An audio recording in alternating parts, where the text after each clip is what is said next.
கர்ப்பிணி பெண்களுக்கு வயிற்றுள்ள குழந்தைகளுக்கு வந்து ஆரோக்கியமாகவும் திடகாத்திரமும் வளர்றதுக்கு முருங்கைக்கீரை உதவும். அதே மாதிரி கர்ப்பிணி பெண்கள் இந்த முருங்கைக்கீரை சாப்பிடும்போது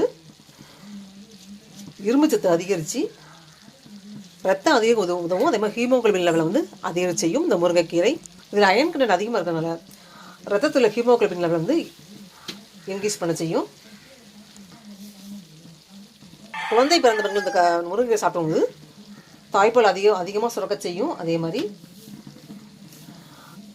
கர்ப்பிணி பெண்களுக்கு தேவையான இரும்பு சத்து கிடைக்க செய்யும். இந்த முருங்கைக்கீரை சாப்பிடும்போது ரத்தத்தையும் அதிகரிக்க செய்யும். உடல் எடை குறைக்க நினைக்கிறவங்க இந்த முருங்கைக்கீரை சாப்பிட்டுக்கலாம். உடல் பருமனாக இருக்கிறவங்க கட்டமைப்பு பெறணும்னா இந்த முருங்கைக்கீரை சாப்பிட்டுக்கலாம். உடல் மெலிஞ்சி தேவையற்ற கொழுப்புகள் கழிவுகள் நீங்கி உடல் எடையை குறைக்க செய்யும் முருங்கைக்கீரை. ஏன்னா அதில் ஃபைபர் கண்டென்ட் அதிகமாக இருக்குது.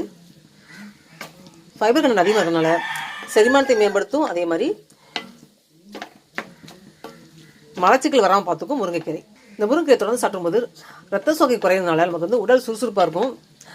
ரத்த சோகை வந்தாலே வந்து உடலை வந்து மந்தமடை செய்யும், மூளையை மந்தமடை செய்யும். சத்துக்கள் குறைவினால இந்த முருங்கைக்கீரையில் சத்துக்கள் அனைத்துமே வந்து உடலை சுறுசுறுப்பாக இயங்க செய்யும். அதே மாதிரி ரத்த சோகையை வந்து வரவிடாமல் தடுத்துக்கலாம். வந்தவங்களும் சாப்பிட்லாம். ரொம்ப ரொம்ப அருமருந்துன்னு சொல்லலாம் ரத்த சோகைக்கு இந்த முருங்கைக்கீரை. பெண்களுக்கு ரொம்ப ரொம்ப உகந்துன்னு சொல்லலாம். ஏன்னா கருப்பையை வந்து வலுவடை செய்யும்.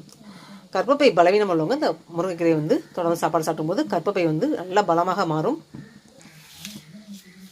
கண் சம்மந்தப்பட்ட நோய் வரவிடாமல் தடுத்துக்கலாம். மாலைக்கண் நோய் வரவிடாமல் தடுத்துக்கலாம். ஏன்னா அதில் அயன் கண்டென்ட் விட்டமின் ஏயும் அதிகமாக இருக்குது.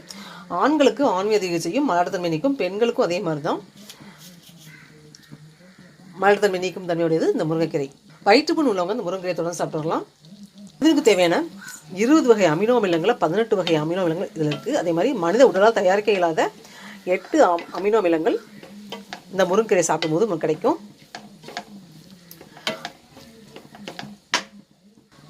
அசைவ சாப்பாடு சாப்பிடாதவங்க அந்த முருங்கைக்கீரை தொடர்ந்து சாப்பிடும்போது அந்த அசைவத்தில் உள்ள அனைத்து சத்துக்களும் கிடைக்கப்பெறும். இந்த